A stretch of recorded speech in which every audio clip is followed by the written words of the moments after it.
الحمد لله رب العالمين والصلاة والسلام على سيدنا محمد الأمين وعلى آله وصحبه ومن تبعهم بإحسان إلى يوم الدين. يقول الإمام البيهقي: الشعبة الخامسة والأربعون إخلاص العمل لله وترك الرياء.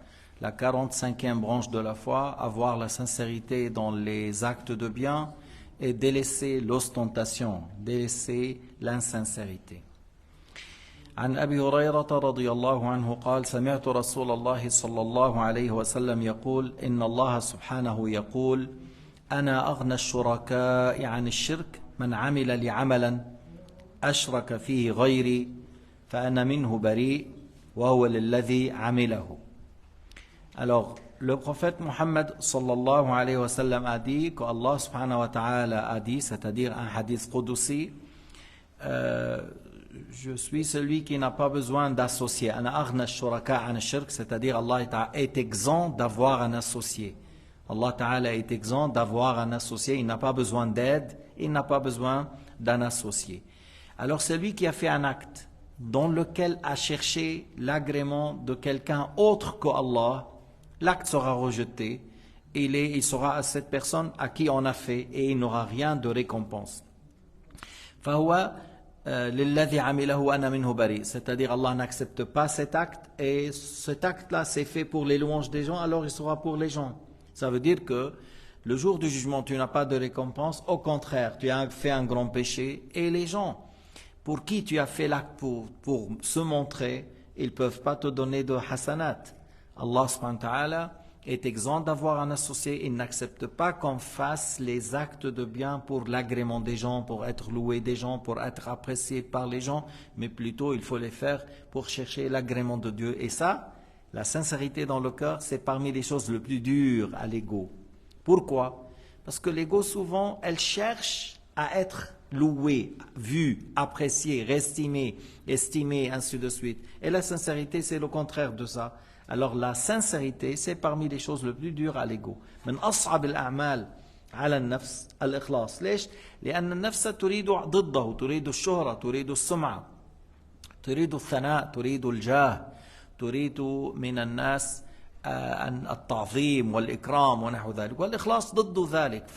فلذلك كان الإخلاص من أصعب الأمور على النفس. عن أيوب السختياني رضي الله عنه يقول: إن تخليص النيات على العمال أصعب عليهم من جميع الأعمال. يعني في كثير من الأحيان أيوب السختياني, un parmi les grands mujtahid, a dit: avoir la sincérité dans les actes est plus difficile que tous les actes. C'est-à-dire, dans plusieurs cas, et pour beaucoup des gens, avoir la sincérité dans l'acte, c'est plus difficile que l'acte lui-même. Ce n'est pas dans tous les gens et dans tous les cas, mais dans plusieurs cas, c'est comme ça. Avoir la sincérité est plus dur que l'acte même. فإذا أنت تريد أن تخرج من عملك رابحا فلا بد أن تخلص. Si tu veux sortir de ton acte avec un certain gain, il faut avoir la sincérité. Sinon, si tu n'as pas fait l'acte pour l'agrément de Dieu, tu as l'exemple de celui qui veut remplir de l'eau dans un panier. Même si toute la journée, passe la journée en train de lancer le panier et il tire, et il n'y aura rien. L'eau sort avec l'acte qu'on a fait, avec l'insincérité, avec l'ostentation, il n'y a pas de récompense. Il n'y a pas de récompense. Et en plus, il y a un grand péché. إذن لا ثواب في العمل مع الرياء وهناك ذنب كبير. ذنب كبير الرياء من الذنوب الكبيرة وهو من أمراض القلب الخطيرة. C'est parmi les maladies du cœur qui sont très très dangereux. واللي برائي أيضا يخشى عليهم سوء الختام. Et celui qui fait les choses pour être loué par les gens, pour être apprécié, pour être vu, pour la bonne réputation, il risque de mourir mécréant. Parce que c'est un grand péché qui a une mauvaise augure. C'est un péché qui a une mauvaise augure. La personne risque de mourir mécréant s'il insiste sur tel péché. وعن جندب قال رسول الله صلى الله عليه وسلم: من يسمع سمع الله به ومن يرائي يرائي الله به. يعني وفي ومن سمع سمع الله به ومن يرائي يرائي الله به. من قصد بعمله تسمع الناس الله تعالى يملئ أسماعهم بسوء الثناء عليه وَمَنْ يُرَائِ Allah subhanahu wa ta'ala يَكْشِفُهُ وَيَفْضَحُهُ أَمَامَ خَلْقِهِ. Al-Bukhari a rapporté que Sayyidina Muhammad sallallahu alayhi wa sallam a dit, celui qui cherche à faire entendre aux gens, Allah fait que ces gens-là auront beaucoup de choses à entendre contre lui, c'est-à-dire les mauvaises choses ou sa réalité. Et celui qui cherche à montrer ce qu'il fait aux gens, Allah Ta'ala fait qu'il soit dévoilé devant ces gens. Et nous, dans l'islam, on n'aime pas celui qui est ostentateur, on n'aime pas celui qui s'émerveille. نحن مسلمون لا نحب المتكبرين لأن الله لا يحبهم ولا نحب المرائين لأن الله لا يحبهم. Allah n'agrée pas le fait d'être orgueilleux, Allah n'agrée pas le fait d'être ostentateur, Allah n'agrée pas le fait de s'émerveiller, de dire waouh, je fais, et il oublie que c'est Allah qui l'a guidé à faire. وهذا كما قلت يعني يحتاج إلى عناية ومراقبة. Ça demande un grand soin de ta part d'observer pourquoi je fais tel acte, pourquoi je fais tel acte, pourquoi je suis en train de le faire maintenant devant les gens, pourquoi j'ai pas laissé les gens partir et j'ai fait. C'est à toi de répondre à ta question. ليش عم بعمل هيك? Pourquoi tu veux faire les sunan à la mosquée et tu ne fais pas chez toi? Pourquoi lorsque tu fais imam, tu veux faire une longue sourate et chez toi tu ne fais pas des longues sourates? Pourquoi maintenant tu donnes mais chez toi tu donnes pas?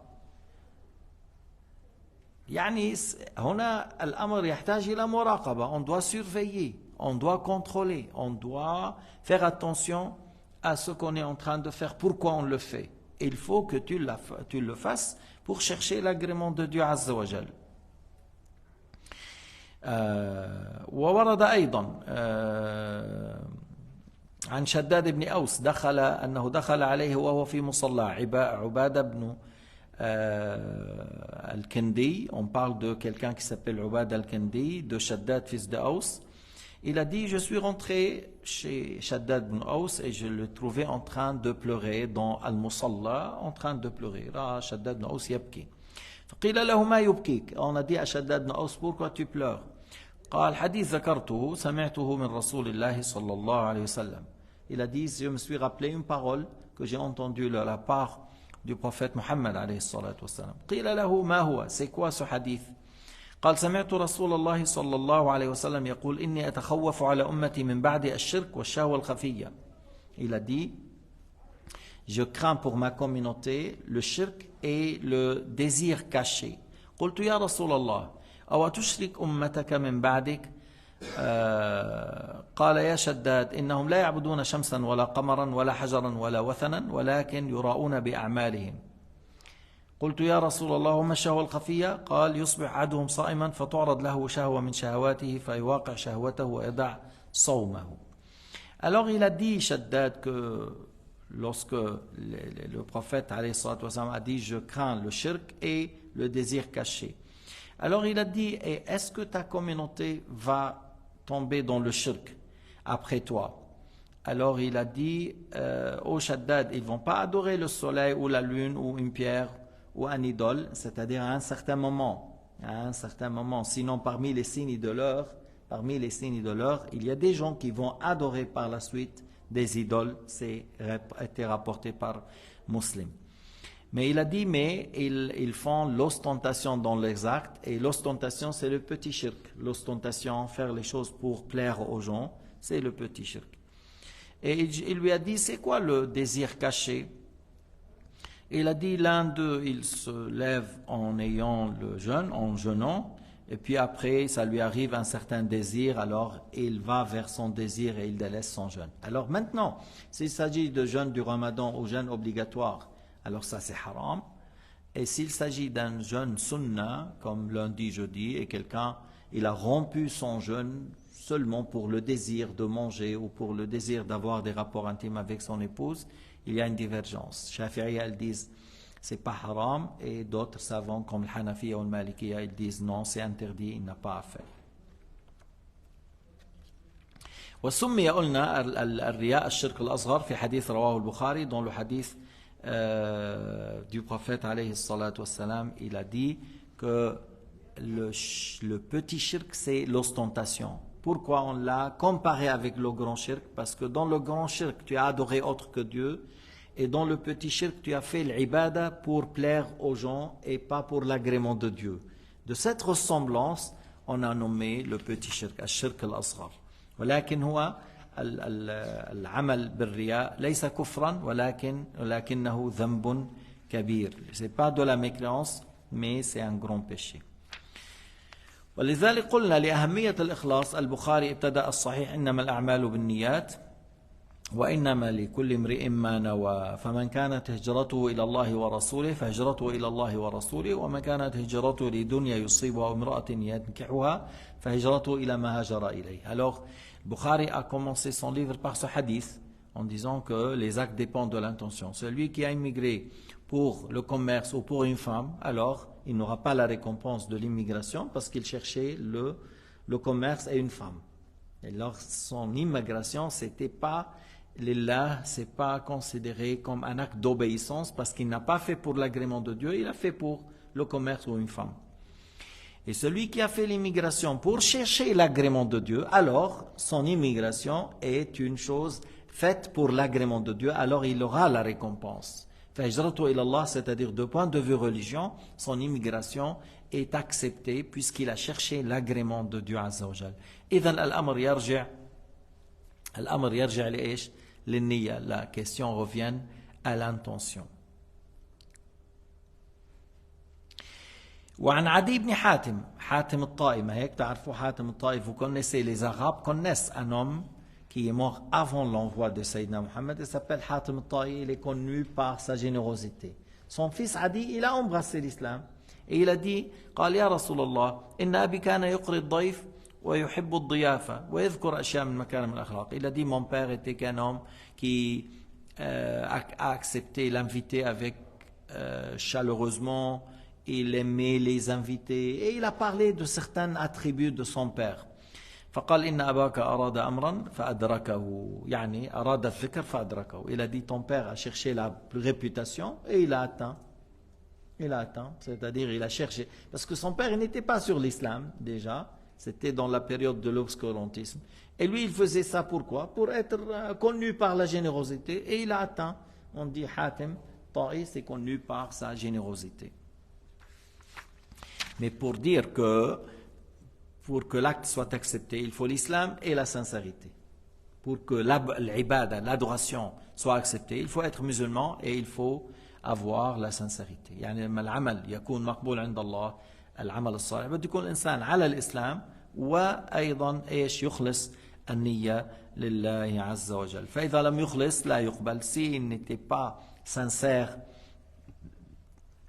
قال تعالى فمن كان يرجو لقاء ربه فليعمل عملا صالحا ولا يشرك بعبادة ربه أحدا. من كان يرجو لقاء ربه أي يؤمن بالآخرة. فمن كان يرجو لقاء ربه, celui qui croit au jour dernier et il va être ressuscité pour être jugé. فليعمل عملا صالحا, alors qu'il fasse un acte d'obéissance, qu'il fait les bonnes œuvres, les bonnes actions. ولا يشرك بعبادة ربه أحدا.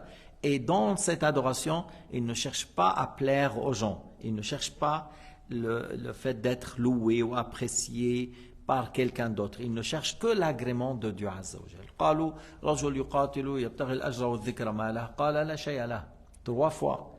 Ils ont dit, ô messager de Dieu, quelqu'un qui fait le combat, il cherche la récompense et la bonne réputation. Qu'est-ce qu'il a? Il a dit, Sayyidina Muhammad, il n'a rien. Ils ont répété 3 fois. Qu'est-ce qu'il a? Le prophète, il a dit, il n'a rien. Vous avez dit, il cherche la récompense et les louanges des gens. Alors il n'a rien. À la fin, il a dit, Inna Allah la yaqbalu min al-amal illa ma kana khalisan lahu wa mabtughiya bihi wajhu. Allah n'accepte de l'acte que ce qu'on a fait pour lui et pour chercher son agrément dans sa totalité. Dans sa totalité, il faut qu'il soit tout pour Allah subhanahu wa ta'ala. هذا معناه. لا يشرك بعبادة ربه أحدا أي لا يرائي. ولا يشرك بعبادة ربه أحدا, ça veut dire il ne fait pas الرياء. Et ça c'est une chose, comme je viens de dire, très dure.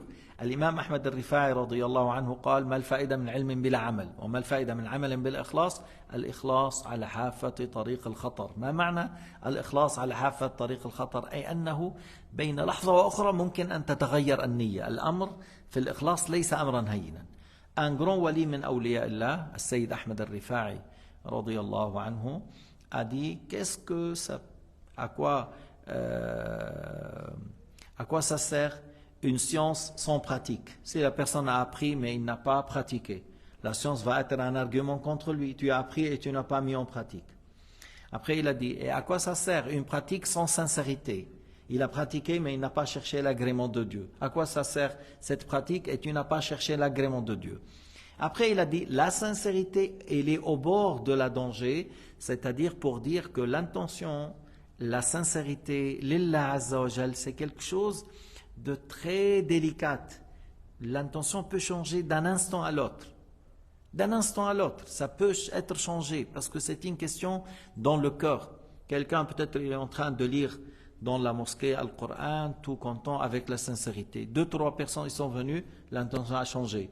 Il allait terminer, il allait clôturer, ils sont venus. Ah, il faut qu'ils me voient que j'étais en train de lire le Coran. Il faut qu'ils voient que j'étais en train de pleurer. Alors, il ajoute quelques pages et puis après, il ajoute des larmes. Tout ça pour plaire à ces gens-là. Tu vois comment l'intention a changé. La sincérité, c'est pas une chose facile à pratiquer, c'est une chose très dure, mais pour certains, Allah Ta'ala leur facilite. Pour certains, Allah leur facilite, parce que ces gens-là, ils disent, les gens ne me donnent rien, c'est Allah Ta'ala, je ne m'intéresse pas à ces gens-là. Encore, lorsque la personne ne sont pas dans la piété et enracinée, ils se sont à l'aise lorsqu'il est seul. Ils se sont à l'aise dans l'ibada, dans le monde, dans le zikr, dans le Coran, dans le dua, lorsqu'il est seul, lorsqu'il y a les gens, il l'embête, parce qu'il est vraiment enraciné dans la piété et dans la sincérité. فهو في الغالب أمر صعب جدا لكن الله تعالى يسهله على بعض الناس. Pour certains, Allah Ta'ala leur facilite. نسأل الله تعالى أن يجعلنا من هؤلاء. Nous demandons à Allah Ta'ala qu'il nous aide à être sincères.